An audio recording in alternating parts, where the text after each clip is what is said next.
Gold, trusted gold buyers. మీరు తాకట్టు పెట్టిన బంగారాన్ని విడిపించి ఈ రోజు ఉన్న మార్కెట్ ధరకు కొనబడను. తమిళనాడు మిగతావన్నీ కూడా ఏ పార్టీ నెగ్గినా ఏ పార్టీ నెగ్గకపోయినా కూడా మౌలికంగా మనం అనుకున్న రాజకీయం కొనసాగుతుంది.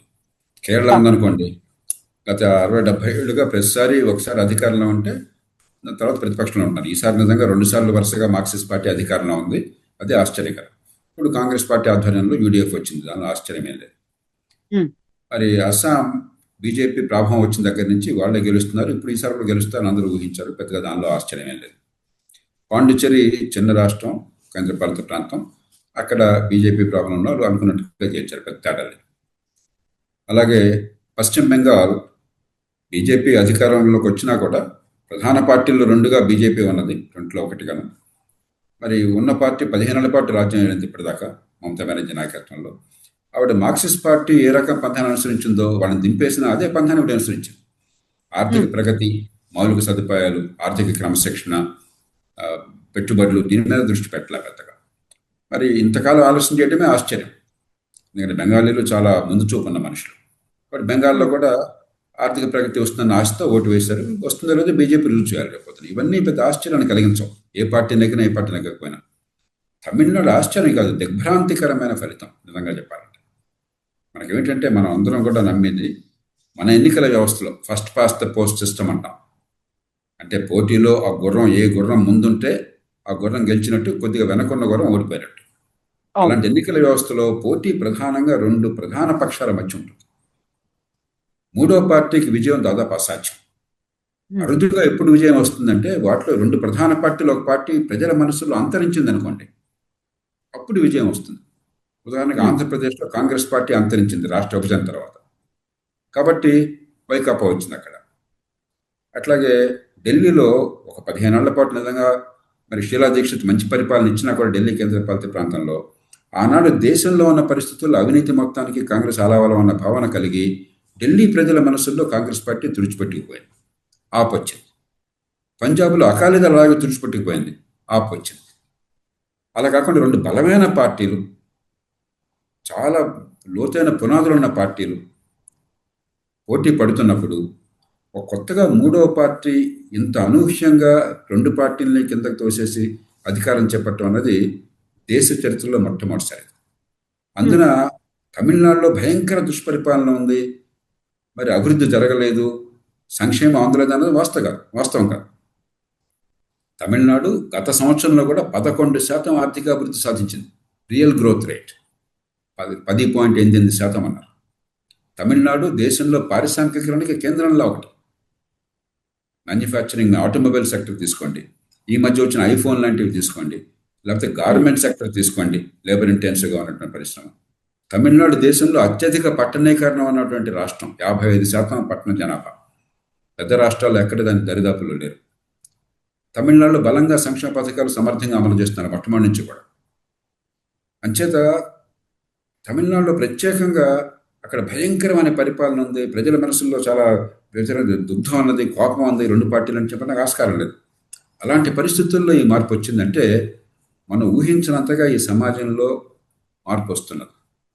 ముఖ్యంగా యువతరంలో, దళిత వర్గాలలో, అణగారిన వర్గాలలో ఆర్థిక ఫలాలు కొంత అందుతున్నా కూడా మా బతుకు సంగతి ఏమిటి, మాకు అవకాశాలు అనుకున్నంత వేగంగా రావట్లేదని చెప్పిన ఒక ఆకాంక్ష, ఆశ అక్కడ ఉన్నది, అసంతృప్తి ఉన్నది. ఈ ప్రధాన పార్టీలు దాన్ని అర్థం చేసుకుని వ్యవస్థను వేగంగా మార్చి సామాన్యులందరికీ అవకాశం కలుగుతున్న విశ్వాసాన్ని కలిగించకపోతే ఏ రాష్ట్రంలో కూడా గతంలో లాగా వాళ్ళు కానీ మేము కానీ మిగతా వాళ్ళు ఎవరు లేరని చెప్పి అన్నారు ఇప్పటిదాకా నడుస్తుంది. అలాంటి దానికి అవకాశం లేదు. తమిళనాడు ఆ రకమైనటువంటి ఆపర్చునిటీ, ఒక అవకాశాన్ని ఇస్తుంది. ఒక ప్రమాదం కూడా ముంచుకున్నది. ప్రజలు బహుశా తీవ్రంగా అశాంతితో ఉన్న అతను వేగంగా మార్పులను కోరుకుంటున్నాను. మీకు గుర్తుందో లేదో, ఒకే ఒక్కడు ఒక సినిమా వచ్చింది, తెలుగు సినిమా, అవును, చాలా కాలం క్రితం. ఒక కుర్రాడు అకస్మాత్తుగా ముఖ్యమంత్రి అయిపోతాడు, 24 గంటలు దేశం మొత్తాన్ని మార్చేస్తాడు. ఇది ఒక భ్రమ. ఇది పూర్తిగా సినిమాల్లో కాల్పనిక సాహిత్యం తప్ప ఇలాంటిది అసాధ్యము, అది హాస్యాస్పదం. ఆ రకంగా ప్రజలు ఆశిస్తున్నారు అనుకోండి, వెంటనే మెరకిల్స్ జరిగిపోవాలి, అద్భుతాలు జరిగిపోవాలి, లేకపోతే ఊరుకోమని చెప్పి అలా వేస్తున్నారు అనుకోండి, దానికి సంకేతం అయితే ఇది ప్రమాదానికి సూచన. ఏదైనా కూడా దీనిలో అవకాశం అనుకున్నా ప్రమాదం అనుకున్నా కూడా ప్రధాన పార్టీలు, సంప్రదాయ పార్టీలు, జాతీయ స్థాయిలో కానీ రాష్ట్రంలో కానీ అందరూ కూర్చుని కొంచెం అహంకారాన్ని త్యజించి ఎక్కడ వ్యవస్థలో పొరపాట్లు చేస్తున్నాం, జనానికి చేరువుగా ఎట్లా కావాలి, ఒకవేళ జనం అర్జెంటుగా క్షణాల్లో మార్పులు ఆశిస్తుంటే ఇది సాధ్యం కాదు, ఏ రకంగా నచ్చ చెప్పాలి, ఎలా వారిని భాగస్వాములను చేయాలి, సామాన్యులకి పేదలకు కూడా ఎలాగ సంపద సృష్టిలో భాగస్వామ్యాన్ని ఇవ్వాలి, అవకాశాన్ని ఎట్లా పెంచాలని చెప్పన్నది నిజాయితీగా ఒక ప్రయత్నం చేసి అధికారాన్ని వికేంద్రీకరించి రాజకీయ తీరు మార్చకపోతే వచ్చే కాలంలో ప్రమాదం ఉండొచ్చని చెప్పని సూచిస్తుంది. ఉమ్. కాకపోతే హోల్ అండ్ సోల్ గా కంప్లీట్ గా విజయ్ వైపే వెళ్ళినటువంటి పరిస్థితి కనిపించట్లేదు కదా సార్. టీవీకే మ్యాజిక్ మార్క్ నైతే క్రాస్ అవ్వలేదు. అండ్ ఇంకొకరు ఎవరిదో ఒక సపోర్ట్ అయితే ఉండాలి. యాక్చువల్ గా విజయ్ కింగ్ మేకర్ అవుతాడా అనుకున్నప్పుడు ఆల్రెడీ కింగ్ అన్నట్టుగా అర్థమైపోయింది. ఆయనకు ఒక సపోర్ట్ గా కావాలనుకుంటే డిఎంకే వస్తుందా, ఏఐడిఎంకే వస్తుందా అంటే అది మనం ఊహించలేం. బహుశా నేను అనుకోవటం డిఎంకే మద్దతు తీసుకోకపోవచ్చు, బీజేపీ మద్దతు తీసుకోకపోవచ్చు. డిఎంకే లేని కాంగ్రెస్ మద్దతు తీసుకోవచ్చు, కాంగ్రెస్ దగ్గర సంఖ్యాబలం ఉంటే. లేకపోతే బీజేపీతో సంబంధం లేనటువంటి ఏడీఎంకే మద్దతు తీసుకోవచ్చు. ఏడీఎంకేలో డిఎంకేలో చీలిన పక్షం ఎవరన్నా కలిసి వస్తే వాళ్ళని తీసుకోవచ్చు. రకరకాల కాంబినేషన్స్ సాధ్యం. అంచేత భవిష్యత్తులో ప్రభుత్వం ఏర్పడుతుందో మనం చెప్పలేం. కానీ ఖచ్చితంగా ఇది ఒక అనూహ్యమైనది. ఇప్పుడు సొంత మెజారిటీ రాకపోవచ్చు, కానీ మన రాష్ట్రంలో చూసాం. బహుశా విజయ్ ఎంత పెద్ద స్టారో నాకు తెలియదు, ఆయన సినిమాలు చూడలేదు, నాకు తెలియదు దాని గురించి.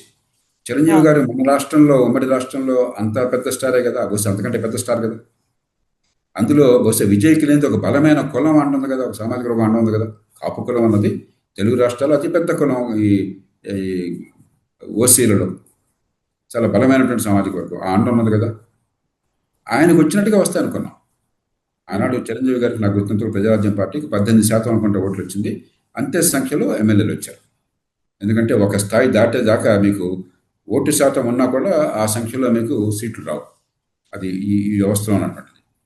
ఇలాగ వస్తారనుకున్నాం. ఇప్పుడు ఏమైంది, ముక్కోణ పోటీ అయింది. ముక్కోణ పోటీలో మీకు 40% ఓట్లు రావక్కర్లా. మనకి తుది ఫలితాలు తెలియవు, అంకెలు ఎట్లా వచ్చినాయని చెప్పన్నది, సీట్లు కాదు, ఓట్లు ఎంత శాతం అని చెప్పన్నది. మనకు అర్థమైన మేరకు డిఎంకే ఏడీఎంకి 20% అటు ఇటుగా వచ్చినట్టున్నాయి. వీరికి బహుశా 25% అట్లా వచ్చిండొచ్చు. ఆ 15 నుంచి 10కి వెళ్ళటం చాలు, 10 అదనంగా రావడం చాలు, ఇంత పెద్ద ప్రభావం రావడం. కాబట్టి రేపు పొద్దున ప్రభుత్వంలో సంకీర్ణం అవసరం అవుతుంది. సంకీర్ణం ఎవరితో అవసరమైనా కూడా ఖచ్చితంగా వీళ్ళు సాధించిన విజయం చాలా గొప్పది. అంటే ఇది విజయ గొప్పతనం అనా కాదు, తమిళనాడు సమాజంలో మనం అనుకోనటువంటి అశాంతి, వేగంగా మార్పు రావాలన్న కోరిక, ఉన్న రాజకీయం పట్ల విముఖత కనిపిస్తున్నాయి. కాబట్టి రేపు పొద్దున తమిళనాడు దేశంలో కాస్త మంచి పరిపాలన ఉన్న, ఆర్థిక ప్రగతి వేగంగా ఉన్న రాష్ట్రాల్లో ఒకటి అయినప్పుడు అక్కడే అలా ఉంటే దేశంలో ఎప్పుడైనా ఏదైనా జరగచ్చు. తెలంగాణలో జరగచ్చు, ఆంధ్రప్రదేశ్లో జరగచ్చు, ప్రతి రాష్ట్రంలో జరగచ్చు. ఇప్పటిదాకా 2 ప్రధాన పార్టీలు ఇట్లా గట్టిగా ఉన్నారు, మధ్యలో దూరేటువంటి సందు లేదు ఎవరికి అని చెప్పి అనుకున్నాం. అదే ప్రభావాన్ని మనం చూసాం. ఎంత గట్టి ప్రయత్నం చేసినప్పుడు లోక్సత్తా చేసి ప్రయత్నం చేయొచ్చు, లేకపోతే ప్రజారాజ్యం చేయొచ్చు, మరొకరు చేయొచ్చు, పవన్ కళ్యాణ్ గారు చేయొచ్చు. ఒక స్థాయి నుంచి ప్రభావాన్ని చూపెట్టలేకపోయినారు. ఎక్కడ ప్రభావం వచ్చింది? ఆంధ్రప్రదేశ్లో ఐకాపా ఎప్పుడు వచ్చింది? కాంగ్రెస్ పార్టీ పతనమైంది జనం మనసుల నుంచి. అట్లాగే పంజాబ్లో కానీ లేకపోతే ఢిల్లీలో కానీ ఆప్ ఎట్లా వచ్చింది? ఢిల్లీలో అప్పటిదాకా కొంత మంచి పరిపాలన ఇచ్చారు కాంగ్రెస్ పార్టీ నిజానికి, షీలా దీక్షిత్ నాయకత్వంలో. కానీ జాతీయ స్థాయిలో ఉన్న సమస్యల వల్ల కాంగ్రెస్ పార్టీకి అవినీతికి పూర్తిగా ఎడం లేదు. కాంగ్రెస్ పార్టీ అవినీతిమయమైన ప్రజల భావం కలగడం చేత పార్టీ తుడిచిపెట్టిపోయింది ఢిల్లీ మనసులో. పంజాబ్లో అకాలీదళం తుడిచిపెట్టిపోయింది. కాబట్టి ఒక పార్టీ, ప్రధాన పార్టీ అంతర్ధానం అయితే ఇంకో పార్టీ రావడానికి సాధ్యం. అలా కాకుండా రావడం అనేది అనూహ్యమైనటువంటి సంఘటన. అంటే ఖచ్చితంగా ప్రజల్లో మనం ఊహించిన దానికంటే అసంతృప్తి ఎక్కువ ఉన్నది. సోషల్ మీడియా యుగంలో ప్రజలు అద్భుతాలు ఆశిస్తున్నారు. ఈ నేపథ్యంలో మనం రాజకీయ వ్యవస్థ పరిణతి చూపెట్టి, అహంకారాన్ని వదిలి, ప్రజల ఆకాంక్ష అనుగుణంగా వ్యవస్థల మార్పులను చూపెట్టి ప్రజలను ఆకట్టుకోవాలి. లేకపోతే మన దేశం బయట, మన చుట్టుపక్కల ఉన్న దేశాల్లో, శ్రీలంకలో చూసాము, నేపాల్లో చూసాము, ఒక విప్లవం తర్వాత లక్షలాది మంది రోడ్డు మీదకి వచ్చి ప్రభుత్వాన్ని బలవంతంగా దింపిన తర్వాత అనూహ్యమైన మార్పులు వచ్చినాయి. అనురాగ్ దిశనాయక వచ్చినా కూడా జనతా విముక్తి పరిమాణ పేరుతో శ్రీలంకలో, లేకపోతే బాలన్ షా వచ్చినా కూడా ఆర్ఎస్పి, రాష్ట్రీయ స్వతంత్ర పార్టీ పేరుతో, కొత్త పార్టీ పేరుతో అద్భుతంగా నేపాల్లో 3 ప్రధానమంత్రి వచ్చినా కూడా అక్కడ పరిస్థితులు వేరు. తమిళనాడులో ఆ పరిస్థితులు లేవు. కాబట్టి తమిళనాడు జరిగింది, లేకపోతే ఇంక దేశంలో ఇంకొకసారి జరగడం లేదు, ఎక్కడైనా జరగచ్చు. ప్రధాన పార్టీలు, జాతీయ పార్టీలు, ప్రాంతీయ పార్టీలు మేలుకొని ఎట్లా ప్రజల ఆకాంక్ష అనుగుణంగా రాజకీయాన్ని మార్చాలి, ఈ డబ్బుల పంపిణీ, ఈ తాత్కాలిక సంక్షేమము, ఈ కుటుంబాలు, కులాలు ఇదే రాజకీయంగా చేస్తున్నాయి ఏ పార్టీ వచ్చినా కూడా. దీనికి అతీతంగా నిజమైన జన రాజకీయాన్ని తీసుకొస్తాము, అధికారాన్ని వికేంద్రీకరిస్తాము, ప్రజల్ని భాగస్వామ్యం చేస్తాము, ప్రజల్ని విశ్వాసంలో తీసుకుంటాం అనే వ్యవస్థను తీసుకొస్తున్నాం అనే నమ్మకాన్ని కలిగించకపోతే ఎక్కడైనా ఇలాంటి జరిగే సాధ్యం ఉంది. సార్, తమిళనాడులో వస్తున్నటువంటి లేటెస్ట్ డెవలప్మెంట్ ని బట్టి చూస్తూ ఉంటే అక్కడ మాజీ సీఎం స్టాలిన్ ఓడిపోయారు, టీవీకే అభ్యర్థి గెలిచారు, 9,000 ఓట్ల మెజారిటీతో ఆయన గెలిచారు అంటే స్వయంగా సీఎంఏ ఓడిపోవడం. పార్టీ అంటే పోవడం ఒకటే, లేకుంటే గవర్నమెంట్ మారిపోయింది అనుకుంటే సీఎం కి కూడా ఇప్పుడు ఎదురుగా ఉన్నటువంటి అభ్యర్థి సరికొత్త పార్టీ నుంచి వచ్చినటువంటి అభ్యర్థి, ఆయన చేతిలో ఓడిపోయారు అంటే ఏం నేర్చుకోవచ్చు సార్ దాని నుంచి? అంటే కవిత, ప్రజాస్వామ్యానికి ఉన్న గొప్పతనమే. ఉమ్, ప్రజాస్వామ్యంలో ఎన్ని రకాల విమర్శలు చేసిన ప్రజాస్వామ్యాన్ని గురించి ఎన్నికల ఫలితాలు వచ్చే రోజున ఒకసారి వినమ్రతాభావం మనందరికీ వస్తుంది. ఈ సామాన్య ప్రజలు చాలామంది అక్షరజ్ఞానం లేకపోవచ్చు, లోకజ్ఞానం అందకపోవచ్చు, కొందరు నిరుపేదలు కావచ్చు, కానీ వాళ్ళు తలుచుకుంటే ఓటలు బళ్ళు అవుతాయి, బళ్ళు ఓటలు అవుతాయి. ఏ ముఖ్యమంత్రి అయినా, ఏ ప్రధానమంత్రి అయినా సరే నేను గొప్పవాడిని కాబట్టి ఇక్కడ కూర్చున్నానన్న అహంకారం అంటే అది రాచరికానికి తగ్గింది, కానీ ప్రజాస్వామ్యానికి కాదు. ఈ ప్రజలు ఏదైనా సాధించగలరు శాంతియుతంగా, నిశ్శబ్దంగా, రెండో కంటి తెలియకుండా. ఎన్నికలకు ముందు ఎవరన్నా కూడా స్టాలిన్ ఈ ఎన్నికల్లో తన నియోజకవర్గం ఓడిపోతారని ఊహించారా? లేదు. అందులో టీవీకే చేతులతో ఊహించారా? అంటే ఎంత నిశ్శబ్దంగా చేశారు. డిఎంకేకి యంత్రాంగం లేదా, డబ్బులు లేవా, ప్రచారం లేదా? అంచేత మొట్టమొదటి మనకు గుర్తొచ్చిన ప్రజాస్వామ్యం అనేది అద్భుతమైన వ్యవస్థ. ప్రజాస్వామ్యంలో ఏదైనా సాధ్యం. రెండవది గుర్తించాల్సింది, ప్రజల్లో ఒకసారి అసంతృప్తి గూడు కట్టుకున్న తర్వాత మనుషులు వీళ్ళ వాళ్ళని చూడరు, మంచి చెడు కూడా చూడరు. ఉదాహరణకి మన ఆంధ్రప్రదేశ్లో వైకాపాని ఓడించారు. నిజంగా వైకాపాలో ఓడిన వాళ్ళల్లో కొందరు చాలా మంచి వాళ్ళు ఉన్నట్టు నేను విన్నాను. నిజాయితీ పరులు, సమర్థులు, మంచివాళ్ళు, ప్రజా సంక్షేమాన్ని కోరేవాళ్ళు. గెలిచిన వాళ్ళలో ఉన్నారు కొంతమంది. కానీ ఒకసారి ఆ భావం వచ్చిన తర్వాత ఇక మంచి చెడు విచక్షణ ఉండదు. ఒక స్వీప్ అంటాం, ఆ తుడిచిపెట్టడంలో మంచివాళ్ళు ఓడిపోవచ్చు, చెడ్డవాళ్ళు నెగ్గొచ్చు. చాలా ప్రభావం ఉండి పేరున్న వాళ్ళు ఓడిపోవచ్చు, పేరు లేని వాళ్ళు నెగ్గొచ్చు. బహుశా ఇవాళ విజయ్ పేరుతో ఎన్నికయ్యే వాళ్ళలో 190 మంది ఆ మనిషి ఎవరో ఓటర్లకు తెలిసి ఉండదు, ఆ రాష్ట్ర ప్రజలకు తెలిసి ఉండదు, ఆ మనిషి మొహాన్ని చూసి పేరు చూసి ఎవరు ఓటు వేసి ఉండరు. ఎగ్జాక్ట్లీ. విజయ్ కూడా అదే క్యాంపెయిన్ చేశాడు. ప్రతి చోట నేనే ఉన్నాననుకొని నాకు ఓటు వేయండి అనే మాట చెప్పాడు. అన్ని చోట్ల నేనే పోటీ చేస్తున్నాను అనుకోండి అనేది. సో ఇక్కడ మిగతా రాష్ట్రాలతో పోలిస్తే తమిళనాడులో రీజనల్ పార్టీలే పోటీలు పడ్డాయి. నేషనల్ పార్టీ రీజనల్ పార్టీతో కలిసి ఒక అలయన్స్ గా వచ్చింది. మిగతా అన్ని చోట్ల కూడా నేషనల్ పార్టీస్ ముందుకు వస్తున్నాయి, అక్కడ ఉన్నటువంటి రీజనల్ పార్టీస్ ని తుడిచేసే ప్రయత్నం చేస్తున్నాయి అనుకున్నప్పుడు ఇక్కడే సరికొత్తగా వచ్చినటువంటి ఇంకొక రీజనల్ పార్టీ అండ్ పాండిచేరిలో కూడా కొంచెం అక్కడ సిగ్నిఫికెంట్ గా కనిపించింది టీవీకే అనుకున్నప్పుడు ఈ మళ్ళీ మనం చూస్తున్న ఈ అనాలిసిస్ లో ఇట్లను రీజనల్ పార్టీలను వైప్ అవుట్ చేయడానికి నేషనల్ పార్టీలు ఉన్నాయి, అందుకోసమే రాష్ట్రాల్లో స్ప్రెడ్ అవుతున్నాయి అంటే తమిళనాడు రాజకీయాలు ఏం చెప్తున్నాయి సార్ మరి? అంటే రెండు రకాలుగా చూడాలి. ఒకటి, ప్రాంతీయ పార్టీలను ఎవరు తుడిచిపెట్టలేరు. ఎందుకంటే ప్రజాస్వామ్యంలో పోటీ అవసరము, ప్రజలు ప్రత్యామ్నాయాన్ని కోరుకుంటున్నారు. ప్రత్యామ్నాయం లేకపోతే సృష్టించుకుంటారు. అంచేత బీజేపీ కానీ మరొక పార్టీ కానీ ప్రాంతీయ పార్టీని తుడిచిపెట్టేస్తాము, వేరే పార్టీలు లేకుండా చేస్తాము అనుకుంటే అది భ్రమ, అది ప్రమాదకరం కూడా. దాన్ని పక్కన పెట్టేద్దాం. ఏదో ప్రత్యామ్నాయం ప్రజలు సృష్టించుకుంటారు. తమిళనాడు జరిగింది అది. ప్రత్యామ్నాయం కనిపిస్తూ ఉండగా కొత్త శక్తిని సృష్టించుకున్నారు. బహుశా బీజేపీ వారు ఇప్పుడు కొంచెం కలత చెందుతుంటారు. ఎందుకంటే అన్నామలై ఒక యువకుణ్ణి, మంచి ప్రతిభ ఉన్న, పేరున్న, గతంలో పోలీసు అధికారిగా పనిచేసిన నాయకుడిని పెట్టుకున్నారు. ఆయన రాష్ట్రంలో కొంత ప్రభావం చూపెడుతున్నప్పుడు బీజేపీ ఒక అంచనా వేసింది. మామూలుగా అంచనా ఎవరు వేసినా అలాగే వేస్తారు. మనకు సొంతంగా గెలిచే అవకాశం లేదు మూడో పార్టీగా. పాతుకుపోయిన పార్టీలు ఉన్నాయి ఇక్కడ, ద్రవిడియన్ పార్టీలు.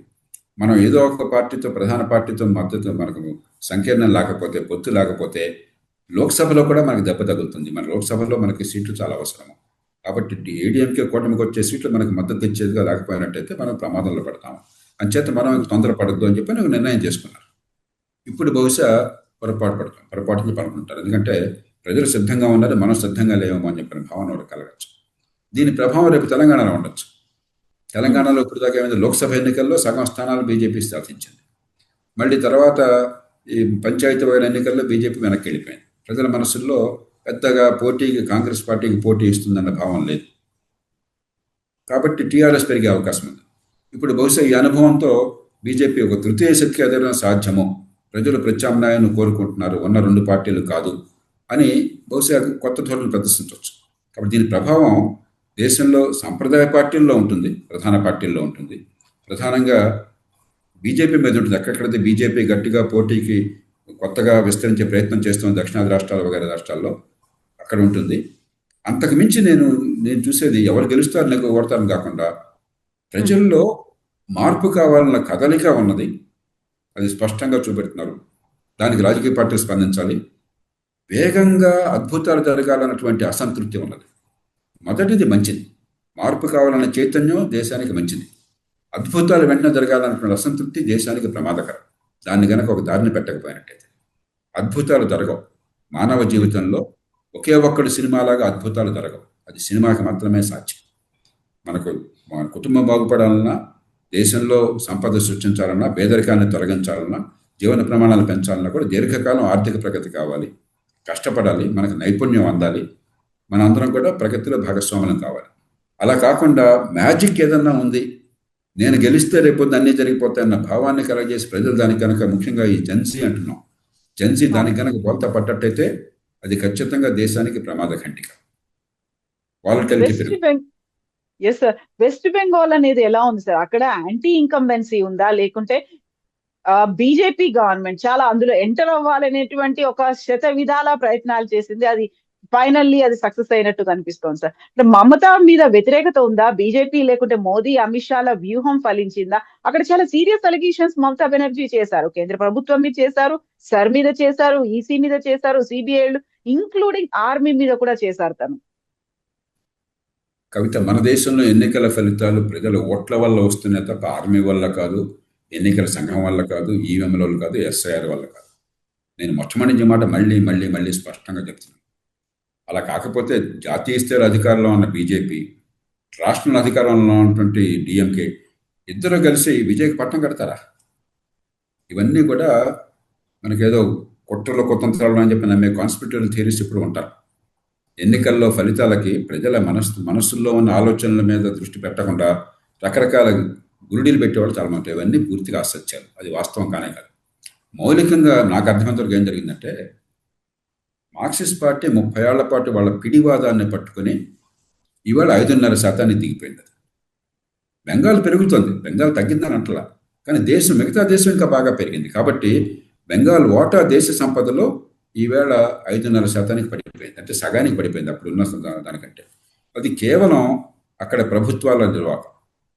మార్క్సిస్ట్ పార్టీ ఈ దేశంలో అధికారం ఉన్నటువంటి సమయంలో ఆ పిడివాదాన్ని పట్టుకుని సంపద పెంచే దృష్టి లేకుండా ఎంతసేపటికి వాళ్ళ నినాదాలు, వాళ్ళ గొడవలు తప్ప ఇంకోట్లేదు. పరిశ్రమ, పెట్టుబడి అని చెప్పంటే వాడు పాపాత్ముడిగా భావించారు.